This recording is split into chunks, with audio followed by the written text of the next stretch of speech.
bienvenidos a Escenarios. Se encuentra hoy con nosotros para compartir un pedacito de su historia Iván Budassi, director de ARBA. Gracias, Iván, por venir para compartir un pedacito, digo, de tu historia, porque en 27 minutos me imagino que nos van a quedar muchas cosas en el tintero, pero espero que sea la primera de muchas venidas a Escenarios. Gracias por venir. Muchas gracias por la invitación. Tener un espacio para reflexionar en medio de la vorágine no es frecuente, así que agradezco la oportunidad. Bueno, a nosotros nos hace bien que vos reflexiones, porque a través de tu historia personal muchas personas van a poder aprender que se puede lograr objetivos.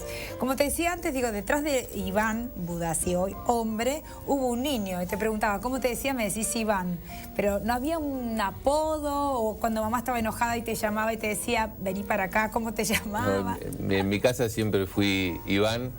En el grupo del colegio, por razones obvias, porque Iván es un hombre ruso y porque era muy rubio de chico, era ruso también, pero claro, básicamente Iván, porque aparte no es un nombre frecuente, y para mí es un nombre importante porque representa algo. Yo soy una mezcla rara de mitad eslavo, porque por parte de mi mamá son bielorrusos, eran abuelos, mis abuelos eran nacidos allá. ¿El apellido de tu mamá cuál es? Mularchik. Ah, claro. Y que se vinieron, como todos los inmigrantes nuestros, escapando de alguna historia compleja en su lugar, bueno, de la revolución bolchevique, en un país también complejo, porque Bielorrusia está como un estado tapón entre Polonia y Rusia, así que bueno, se escaparon y vinieron luego mandados por una compañía de inmigración a un pueblito cerca de Bahía que se llama Algarrobo. Y después, por parte de mi papá, eran también inmigrantes italianos del centro norte de Italia. La pasta del domingo la debe haber impuesto tu papá. Sí, y ella debe haber aprendido bien a hacerla. Y aparte el amor por el idioma italiano y por Italia mismo, por ese particular disfrute de la comida y de lo estético que también estaba siempre implícito en mi casa. ¿Tu papá médico? Mi papá médico. ¿Tu mamá escribana? El segundo de 4 hermanos, por lo que veo, porque viste que uno presiente o ve, muy travieso. La verdad que nosotros tuvimos una infancia rara, porque mis padres, ambos eran profesionales, pero querían inculcarlos a nosotros una disciplina en la que ellos fueron forjados, la del trabajo. Sí, tal cual. Y nosotros teníamos campo, primero muy chico, cerca de Bahía Blanca, y luego mi mamá, que era la que tenía la visión para los negocios, al punto que ella dejó su profesión porque el campo lo absorbió completamente. Un campo allá por la década de los 60, donde dedicarse al campo para una mujer era poco frecuente. Yo tengo recuerdos de chico que iba a las ferias donde se vendía hacienda, los remates ferias, y era la única mujer, era como algo folclórico. Mi mamá en ese aspecto también de lo que se enorgullecía, porque era como la única mujer que hacía negocios de campo. Se había ganado su lugar, digamos, claro, en un momento donde no era tan frecuente la mujer profesional, si querés, que es lo que hablábamos también antes. Y es que estaba a 25 kilómetros de Bahía. De Bahía, lo cual era una bendición y una maldición a la vez, porque uno iba al colegio a la mañana y a la tarde siempre a trabajar, y todos los veranos mi papá decía que las vacaciones no eran no hacer nada, sino era un cambio de actividad. Así que todas las vacaciones íbamos acá a trabajar al campo. Qué frase la de tu padre. Viste que acá nosotros trabajamos mucho con qué se hablaba en la mesa familiar, que tu papá dijera que en las vacaciones era un cambio de actividad, era que el no hacer nada no era una posibilidad para ustedes. La verdad es que ya desde hace muy poco tiempo me puse a evaluar cómo uno va corriendo detrás de mandatos familiares, y el mandato del progreso, del trabajo, de la mejora constante y del no ocio por el ocio mismo. Siempre el ocio debía ser creativo. De hecho, mis recuerdos eran en el campo cuando uno estaba, o estaba leyendo o estaba trabajando. No tenía como el espacio para el ocio por el ocio mismo, ¿Eso para estar el juego. Colgado pensando en algo, mirando un árbol? No. No, siempre había un objetivo de formación, y siempre eso la verdad que, reitero, muy de grande empecé a ver que por ahí uno estaba corriendo en la vida, cumpliendo esos mandatos que por allí no eran los deseos propios, pero... Sí, lo que pasa es que a veces uno lo reflexiona cuando es grande, digamos, y hay cosas que uno las soltó y hay cosas que uno las tomó, y está bueno porque uno es la resultante de todo eso. ¿Y mamá cómo era? Contame. Mi mamá es una rusa muy, muy brava, mucha disciplina en el aspecto laboral y estudiar. La verdad que llevarse materias era una imposibilidad. Ambos fueron brillantes estudiantes, los dos fueron abanderados en sus respectivos colegios, hicieron muy bien la carrera. Mi papá era un enamorado de su profesión y sus vacaciones consistían en ir afuera. Él estudió un tiempo en Italia y un tiempo en Estados Unidos también para perfeccionarse en su profesión, pero eran de la disciplina, digamos, y desde muy chico darnos responsabilidades importantes, porque cuando ellos, por ejemplo, viajaban mi papá a formarse afuera, que iban con mi madre, nosotros teníamos 14, 15, 16 años, quedamos a cargo del campo, de la gente, de los peones. Entonces, eso del tema de estar tan cerca era que todos los días teníamos este contacto con el trabajo y estas responsabilidades que se los tomaba como una cosa natural. Si uno lo ve ahora a la distancia... Eran muy chicos para asumir esa responsabilidad, pero ustedes lo vivían como algo cotidiano, era donde habían crecido, esto era así. Y también ¿Quién era el más travieso de los cuatro?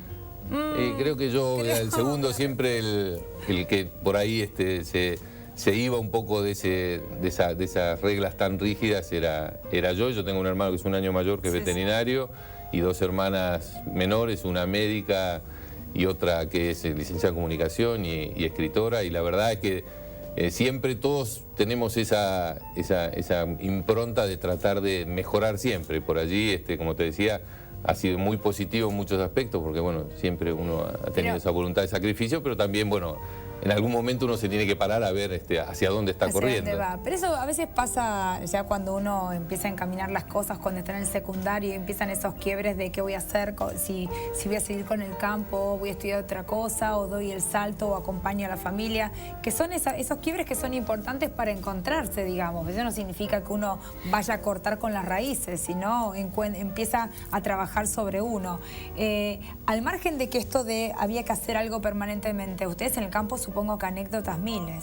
Claro. 4 solos. Claro, y aparte quiero que me cuentes una. No, porque, a ver, nosotros teníamos actividades los también... chistes entre ustedes, me imagino. Pero era todo muy vinculado a cuestiones laborales. Nosotros, por ejemplo, desde chico, porque mi madre también fomentaba que nosotros tuviéramos esa visión de ganarnos el dinero y de hacer negocios, así que desde criar chanchos, gallinas para vender, o domar ponis para que después los pudiéramos vender, o todo tipo de actividad que nosotros pudiéramos rebuscarnos por nuestra cuenta y poder ganarnos nuestra plata, la verdad que siempre era muy fomentado. Y éramos muy de a caballo también. ¿Y no era divertido igual? O sea, por supuesto. Debe haber una cosa donde lo vivías más como un juego por momentos por cuando supuesto, eras chico. Y aparte que era un poco también, bueno, en esa zona, digamos, como el espíritu gauchesco estaba muy firme también, entonces también para nosotros era reafirmarnos por esa vía y también marcar una cierta forma de ser distintos con quienes eran nuestros compañeros de colegio, porque nosotros de día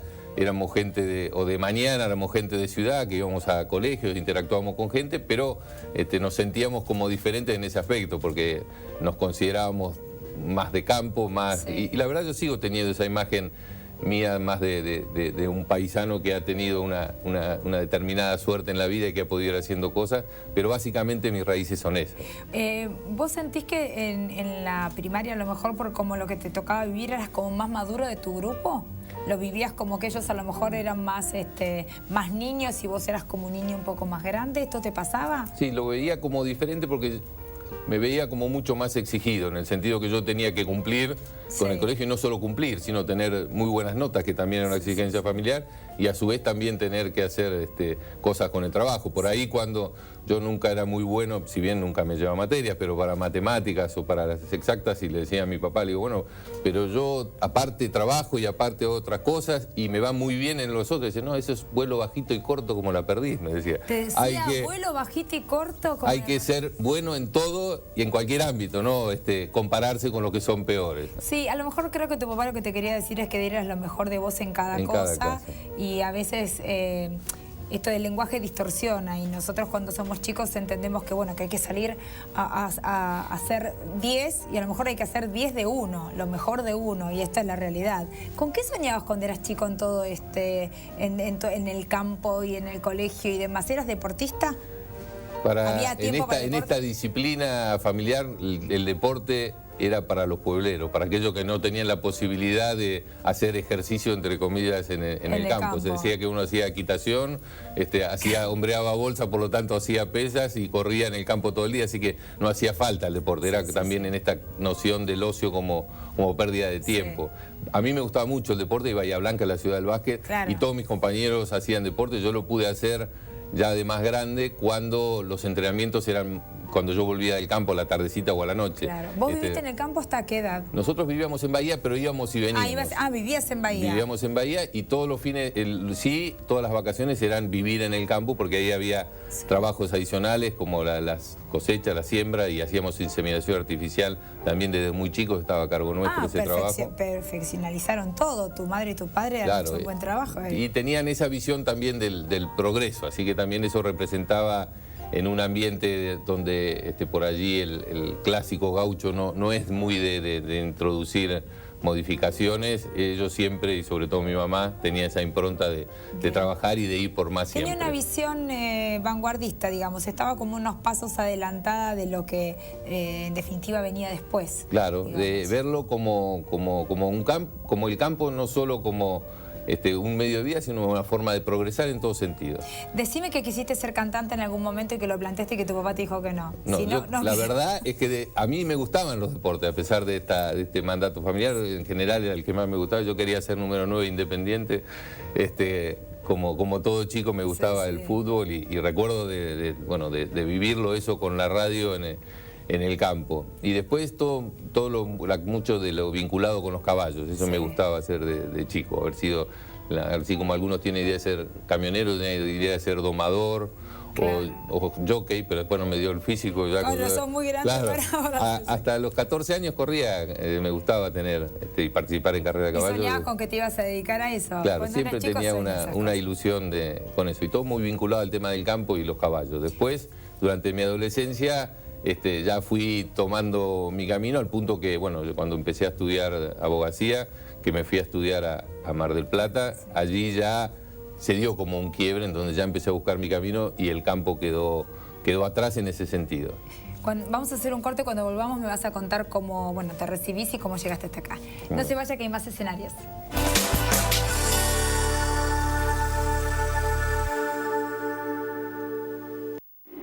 Cuando uno recibe a alguien en su casa, comienza desde muy temprano a prepararse. Hasta que llegue el momento perfecto.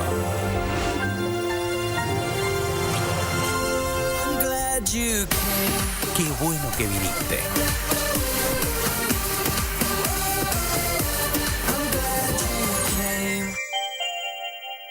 En Carrefour trabajamos para convertirnos en tu comercio preferido, dando empleo a más de 20.000 argentinos en más de 470 sucursales del país y comprometiéndonos con la comunidad y el medio ambiente en cada una de nuestras acciones.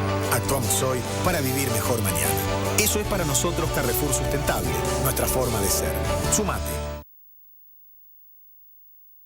Lo celebramos construyendo los edificios 3 y 4 de Aeroparque. Aeropuertos Argentina 2000. Soñamos con vos. Ahora yo digo, de Bahía, salto cuántico a Mar del Plata, a la universidad a estudiar Derecho, abogacía.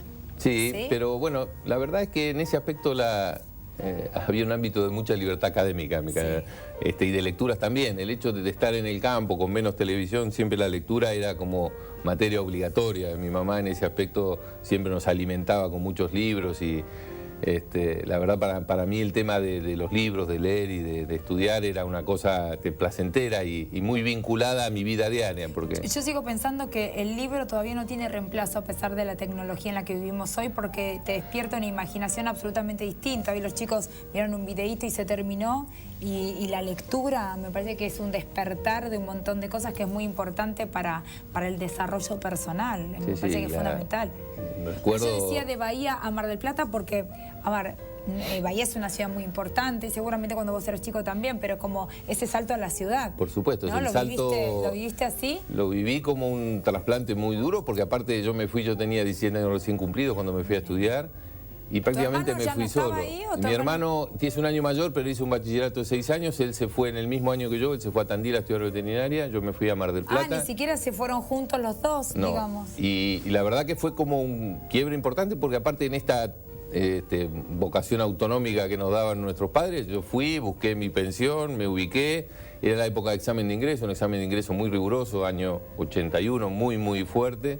Pero eso no era un problema para vos, que venías con la disciplina del estudio, o sea... Bueno, pero lo que te pasa... habrás puesto un poquito, pero... Lo que pasa es que los números eran complejos, entramos 50 de 720, claro. Entonces siempre la suerte juega algo a favor allí. Tenías que estar entre los primeros 50 y era una exigencia extra. Así que bueno, pero la verdad es que también desde que ingresé la profesión o el estudio me resultó sumamente placentero también, no lo viví como una cara, más bien todo lo contrario, disfrutaba dar exámenes orales sobre todo. Y después también marcó como una suerte de quiebre, porque allí me decidí también a independizarme en el aspecto de buscar trabajo, trabajaba y estudiaba y tenía como un entusiasmo muy grande y creo que es la sensación de entrar en una carrera siempre por estudiar más, por aprender y por...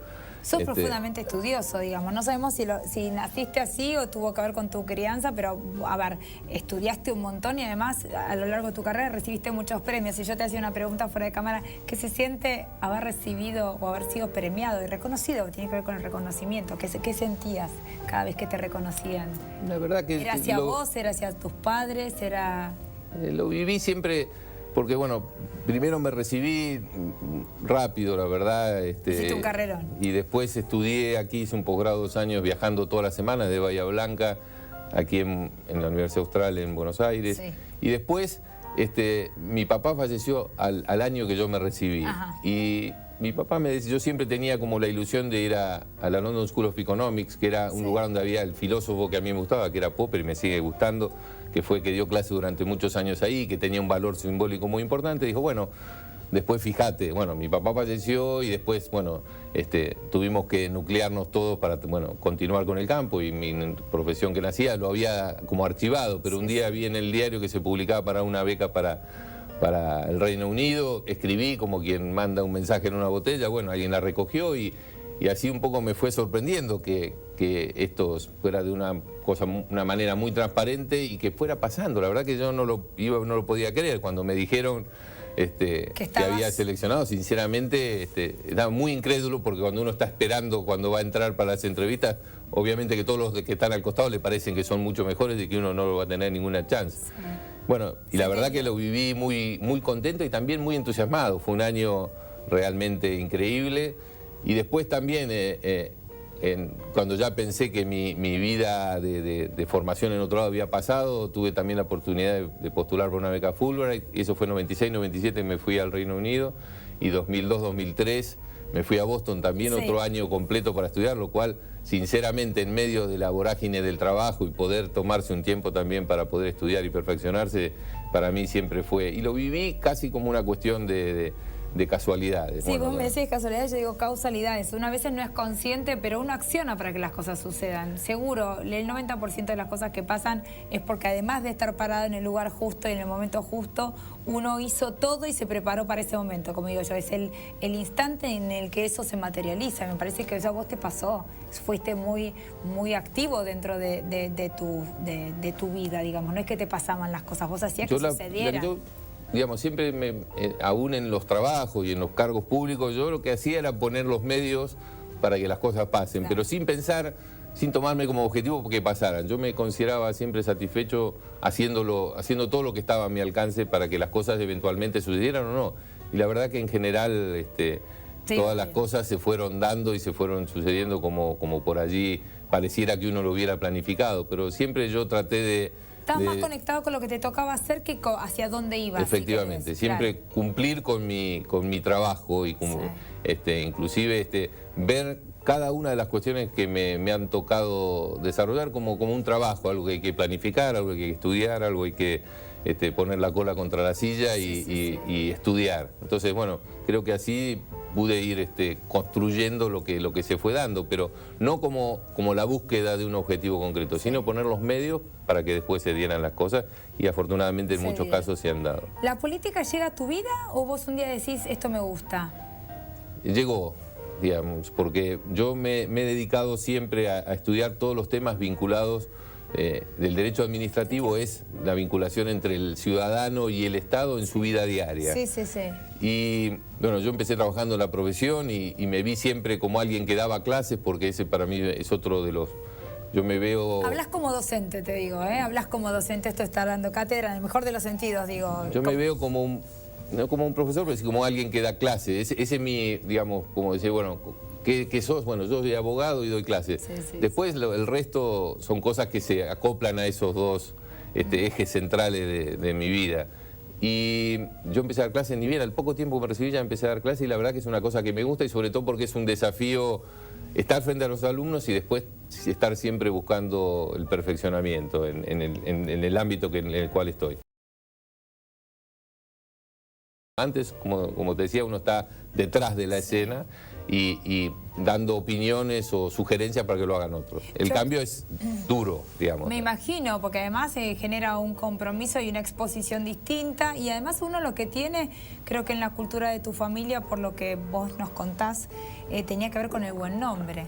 Y lo que uno tiene, lo mejor que uno tiene es el buen nombre. Entonces, exponerse a un cargo político, no solamente tenés que tener competencias, y estabas en Bahía, que es tu ciudad natal, digamos, era muy fuerte exponerse, o sea, había que hacer las cosas bien porque se jugaban otras cosas más que si te salía bien o no, sino el buen nombre, ¿no? Y el buen nombre familiar. El tema ese de la exposición y el nombre, cuando yo me estaba recibiendo abogado, mi papá me dice, bueno, mirá, vos sabés que nosotros somos gente de trabajo, nosotros tenemos esto que no hemos tratado de conservar, que es nuestro nombre. Le digo, bueno, quédate tranquilo, papá, se puede ser abogado y se puede ser honesto, no te preocupes. Que no... Tu papá asociaba que ibas a... Claro, siempre el mal nombre que tienen los abogados. Y la política, por supuesto. Entonces esto realmente fue un shock familiar general, con mi madre, con mi esposa en aquel momento, así que la verdad fue un tema complejo porque pasé de ser un abogado y que alguien que daba clase a alguien que estaba en la tele dando explicaciones y sometiéndose a las críticas que para la familia siempre son injustas, y sobre todo hay veces que también son injustas, pero a la familia siempre le duele los periodistas, no sé qué voy a hacer. Está hablando mal de los periodistas que a veces sí, a veces a algunos les falta información y como digo yo, pero lo importante es que te puedan preguntar, lo importante es que te puedan preguntar y lo importante es que vos tengas las herramientas para poder contestar. No lo pensaba de los periodistas, lo pensaba desde las críticas o de la gente o de la oposición, que siempre es su trabajo y es razonable, es criticar. Entonces, para quien no está en la batalla es una exposición muy fuerte. Sí, me imagino. Y sobre todo en una ciudad, a pesar de que Bahía Blanca es grande, lo ven muy personal los chicos. Sí, claro, eso aparte creo que se conocen todos como... Bueno, en la política también nos conocemos todos, como digo yo. Pero me parece que estás del lado de los hacedores, como digo siempre, y no de los críticos. Entonces, a veces es fácil que los demás digan si está bien o si está mal con el dedo acusador cuando no se ponen la camiseta para el hacer. Me parece que estás parado en un lugar de acción concreta y bueno, el que hace se equivoca también y a veces sucede y está bueno que pase, pero por lo menos haces.